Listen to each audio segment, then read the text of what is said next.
So you are watching the very first episode of HARDIK Talks, and we are now joined by Kunal Trivedi, who is currently working as a software developer at Waterloo University and has done a lot of freelancing work back in the day when he was a student as well. Experiences and your journey as a freelance gig worker back in the days. So I started working as a freelancer back in 2017 when I came to Canada. So I started working as a developer first. It was social media kind of website, and I had to do backend stuff for them. Had you have any experiences back in India about freelancing, and did did you have any experiences like that? No, it was my first ever job, and I never worked as a developer before. Wow. So it was directly after my studies. Okay. So you got your very first gig for backend developer in a social media platform. Yeah. Right. Okay. So what happened next and how it went through?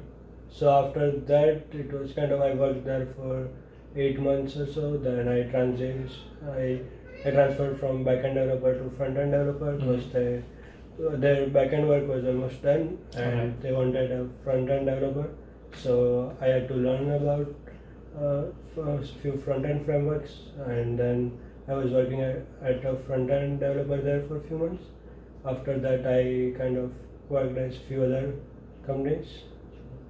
That's great. So, would you say that you also had to learn a lot of things just because you were also trying to work on these gigs? Like, since you already said like you didn't have a lot of experience initially, so did you have to learn a lot of new things while doing the gigs?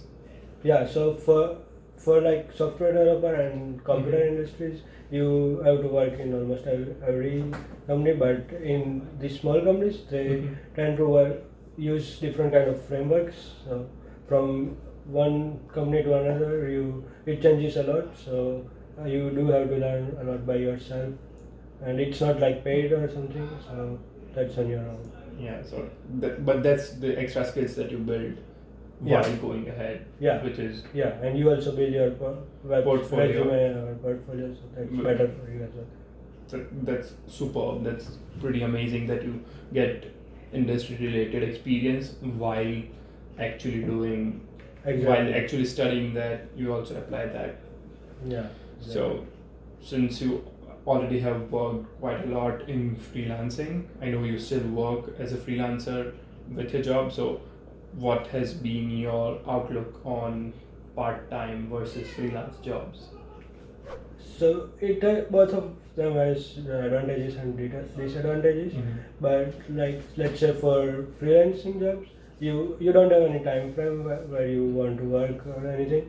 You can work at any time. You can start anytime, and anytime you can take breaks or take a day off if you want to. Yeah. And that's kind of an advantage. And you can wear anything. I work on my shorts sometimes, so those are kind of advantages. So you have a lot of freedom on how you and when you work. Yeah. During these times. Yeah. And for full time, like obviously for timing related, you have to show up there on their time, so that's a bad thing. And other thing is that on freelancing, like you kind of have to manage, and some of the jobs were our best, while some of them were gig based. So I got paid for finishing the project. So on those, I think that you have to estimate the money quite carefully. Like if you are bad at those stuff, you might end up working much more than that and get paid a lot less. Versus sometimes you get paid more. So that is kind of an important thing to understand how much you are getting paid, and so how much your output should be. So you have to evaluate while doing a gig. Yeah. Which is kind of an important part, as you mentioned already. Exactly. And so going to the last question, what are your 3 main tips that you would like to give to anyone who is looking forward to get into freelancing? So first of all is if it's your first job or you don't have any experience, then obviously you need to keep applying. Like lots of my friends, I was the first or second one in my university to get a freelance job. So lots of my friends would say to me that it's impossible for us to get a job right now, and they just weren't even trying for that. So when I asked for them, did you try or where did you apply? They said it's like not possible at all, and we don't have enough experience. So you they just lost hope while Yeah. you kept trying, and yeah you need hence to you succeeded. keep your hopes high. So and it's like you need to keep applying, and you should not give up there. Like if you keep applying there, applying for different kind of jobs, it might take few months. It took me 3 to 4 months to get my first job after I started applying, because I didn't have any experience back then. So but now it's a bit easier. So, But for someone who is just starting initially, it just feels like a lot of time has gone past. It's like the dead Yeah. space in time where you just don't understand why you are not getting anything. But what did you do during those 3 months to increase your chances? So I would recommend having a GitHub for software developers or designers, having a design profile Portfolio. or their personal portfolio. I can recommend that enough, because that every employer checks that first, because the resume is not enough in this kind of jobs. They need to know if you can do this and you have experience in this kind of work. Yes. So you need to earn the confidence from an employer, Yeah, which I would think now that you are working full time as well, you would have seen there as well that it is really necessary for the employer to see that you can do the work even when you are applying for full time.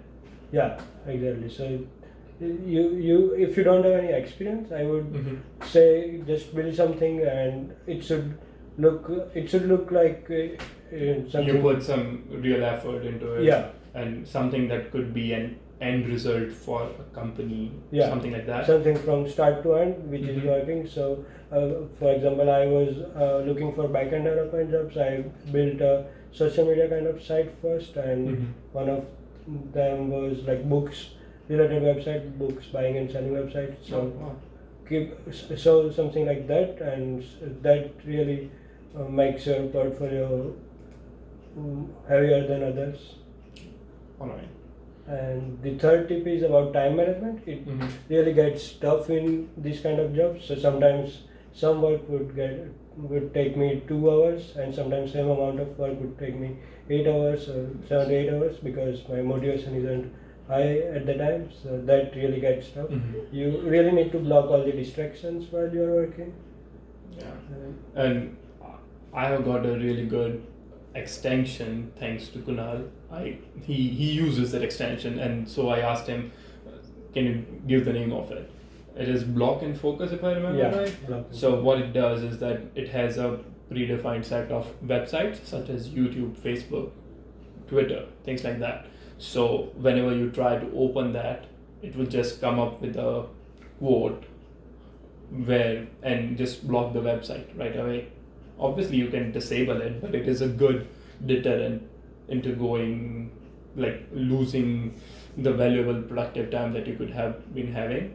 So that is something you should look into, and I will link that into the description of this video as well. And thank you so much, Kunal, for this amazing time that you gave. Thank you for having me on this podcast.